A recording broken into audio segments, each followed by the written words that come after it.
Breaking news mga kabayan, Amerika binigyan ng sample ang Iran, isang Iran container ship ang MV Tosca na hindi sumunod sa direktiba ng US blockade. Niratrat ng US Navy, US destroyer ginamit ang MK-41 main gun para tamaan ang makina ng nasabing barko. Hindi lang yan, mga US Marines 12 mga E-18G Growler, isang electronic warfare attack aircraft, dineploy ng Amerika sa Israel. Tama ang Russia mga kabayan, may malaking pinaplano ang Amerika laban sa Iran. President Trump nagbabala na kapag hindi makipagsundo ang Iran, tuloy ang gera. Japan, the best talaga sa unang pagkakataon. Dineploy sa Pilipinas ang Type 88 surface-to-ship missile. Kaya pala galit na galit ang China. Hindi lang yan mga kabayan. 3 warship ng Japan Maritime Self-Defense Force nasa Pilipinas na rin. Isang helicopter carrier, landing tank at isang destroyer. Amerika, ipinakalataman ang HIMARS sa Pilipinas.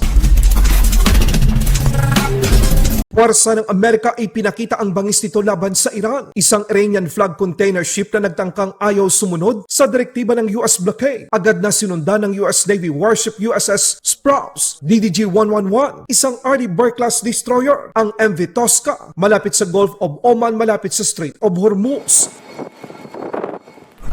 Motor Vessel Tosca, vacate your engine room.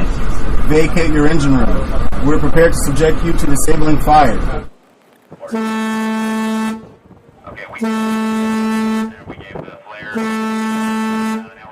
Matapos ang ilang ulit na babala ng hukbong dagat ng Amerika sa MV Tosca, pinutukan ng US destroyer ang engine room nito gamit ang 5-inch gun para sirain ang makina.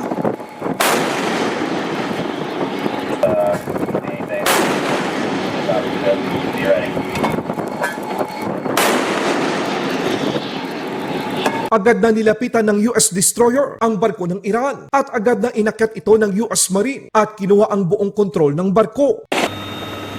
Ito ang unang pagkakataon na may barkong kinumpiska o dinitain ang Amerika nang sinimulan nito ang blockade noong 13 ng Abril taong kasalukuyan. Ano kaya ang dahilan ng MV Tosca? Bakit hindi ito huminto sa kabila ng mga babala ng Amerika? May dala ba itong iligal na kargamento o armas mula sa ibang bansa? Ayon kay President Trump, kontrolado na ng puwersa ng Amerika ang nasabing barko ng Iran. Dagdag pa dito, nasa 25 hanggang 30 mga barko na ng Iran ang bumalik matapos silang harangin ng US Navy blockade. Wala pa ring barko ng Iran na may dalang langis ang nakalabas sa Gulf of Oman. Iran military, walang nagawa. Tinawag na lang na piracy ang ginawang paghuli sa barko nilang MV Tosca para turuan ng leksyon ang Iran Navy. Mukhang merong pinaplanong malaki ang Amerika laban sa Iran. US Navy, nagdeploy pa ng karagdagang 12 EA-18G Growler, isang electronic warfare attack aircraft sa Israel. Posibleng ito na ang sinyalis ng Amerika na hindi pa tapos ang laban. May kabuang 36 na EA-18G Growler na ngayon sa US Central Command. Nakikita ni President Trump na sinasadya ng Iran na patagalin pa ang pakikipagdegosasyon upang makapag-imbak ito ng mga sandata upang makapaghanda kung sakaling sasalakay muli ang Israel at Amerika. Good news mga kabayan, dumating na rin sa Pilipinas ang mga barkong pandigma ng Japan tulad ng GSI's DDH-182, isa sa pinakamalaking helicopter carrier ng Japan, GSC Mokita LST-4002, isang tank landing ship na nagdadala ng ground troops, vehicle at equipment ng Japan Ground Self-Defense Force, ang GS Ikazuki DD-107, isang Murasame-class destroyer kung saan ikinagalit ng China ang pagtawid dito sa Taiwan Strait noong 17 ng Abril patungo sa Pilipinas. Nasa Pilipinas na rin ang Japan C-130H transport aircraft, isang US-2 amphibious search and rescue aircraft at ang pangmalakasang Type 88 surface-to-ship missiles na makikibahagi sa sinking exercise ng Balikatan 2026. Ito ang kauna-unahang beses na nag-deploy ang Japan ng kanilang missile system sa Pilipinas. Hindi lang yan mga kabayan, nasa 1,400 ang mga sundalo ng Japan ang kasalukuyang kabahagi ng Balikatan exercise ngayong taong ito.